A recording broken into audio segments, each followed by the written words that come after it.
What is school for? Feel free to call me slow, but I spent 16 years going to school, and I still don't know. When I finished, I didn't know how to do my own taxes, purchase a home, or apply for a loan. I didn't know a thing about investments, building credit, or getting a job. I graduated at the top of my class, and what did I have? This fancy diploma to sit at home with my mom. But luckily, they did teach me some important skills like factoring trinomials and how mitochondria is the powerhouse of the cell. I'm so happy I remember the Pythagorean theorem, because it helped me a lot. Okay, I'm lying. Let me stop. Because all the stuff they taught me, truthfully, I forgot. Mom, remember when you would ask me, what did you learn in school today? And I would say, nothing much. I wasn't being modest. The truth about it, Mom, is I had already forgotten. And it's not just me. Millions of students sing the same song. How many of you guys avoid eye contact with the teacher to try not to get caught upon? Afraid to raise your hand for fear of being wrong, which proves that school isn't an environment for learning or building up the intellect. It's just a game you play for grades and how many A's you can collect. But I guess what do you expect when the most commonly asked question in class is this gonna be on the test? Is this gonna be on the test? See, if school put learning instead of testing and memorizing as the top standard, then the letter F would not stand for failure. It would stand for find another answer. And if school was really interested in our personal and academic success, students would wake up later, have more freedom, and homework a lot less. And that's not my opinion. This conclusion has been scientifically tested and proven. And any teacher that doesn't believe me, feel free to check my works cited page to inspect. Oh, and I did it in MLA format because I know that's all you will accept. See, students would get more benefit from an extra hour of sleep than putting them through the torture of an extra essay, reading 150 pages, doing problems 1 through 60 on the worksheet, and having 3 projects due by the end of the week. Not only is it pointless pain, but it's also dim-witted, because we get so much work, but they don't teach the time management skills to deal with it. See, in school, we are controlled by bells. We have to learn in rooms with the feng shui of a prison cell. We have to ask permission to relieve bodily functions, but not before the teacher asks a million questions like, why didn't you go before class? I'm sorry, my bladder is kind of on its own schedule and it's not always timely. See, teachers always say, use your time wisely. But that never made sense to me. Because these 6 cruel hours of our lives we call school might literally be the worst use of time management ever in history. Think about it, the traditional teaching method is foolish. No, it's useless, multiplied by the square root of stupid. What they do is they cram information in your head, force feeding you, and then you throw it up on the test. That's not education, that's bulimia. And the more bulimic you are, the better you will do on their assessments. So it's no wonder why so many students graduate mentally and emotionally anorexic. See, school teaches you how to memorize dots. True education should teach you how to connect them.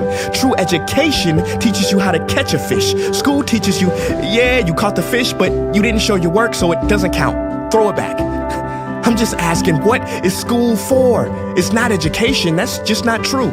If you still think that, you might be sniffing glue. See, the word education comes from the Latin root educe, meaning bring out, i.e. bring the gifts out of a person and make them viable.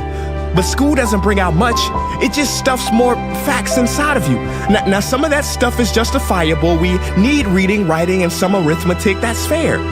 But are you telling me metamorphic and igneous rocks are more important than self-care?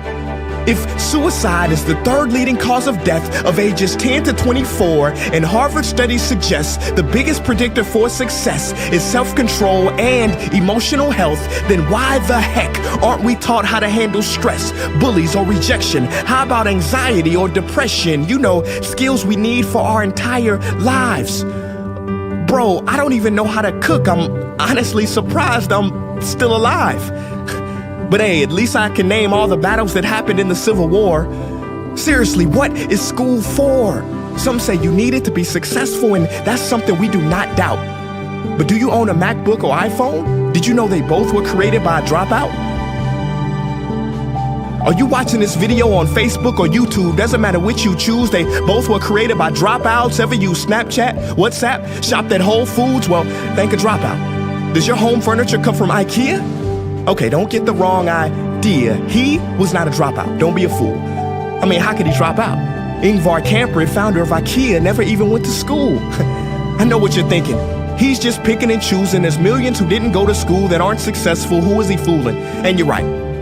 But open your history books and start perusing. You'll find the very people we idolize in school never really had formal and/or secondary schooling.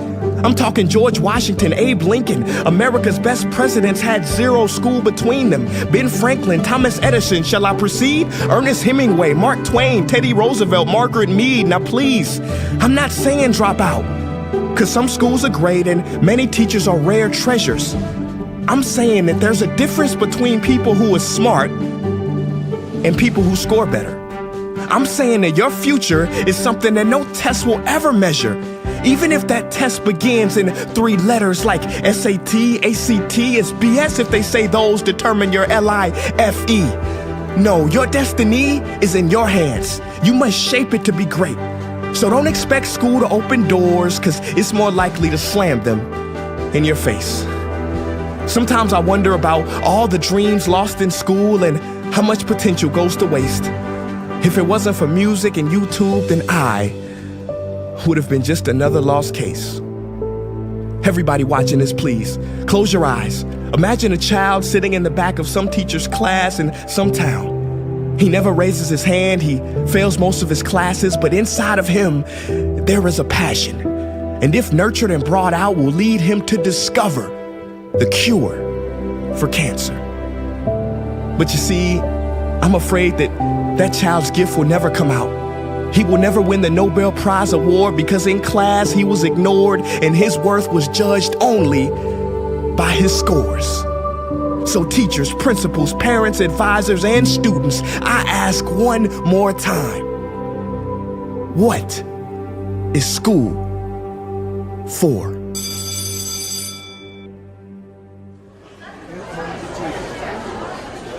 Hey guys, what's up? My name is Prince EA, and I want to thank you for watching that video. And now I just have one question left. What is school for? Don't you think it's time that we answer this question together? If you are a teacher, a parent, or a student, I urge you to check out the Innovation Playlist. What is the playlist? It is a program that any school can try for free. It's based on the best practices from educators around the world, and through its small steps, it can lead to big changes in your school. Go to innovationplaylist.org to learn more. Peace.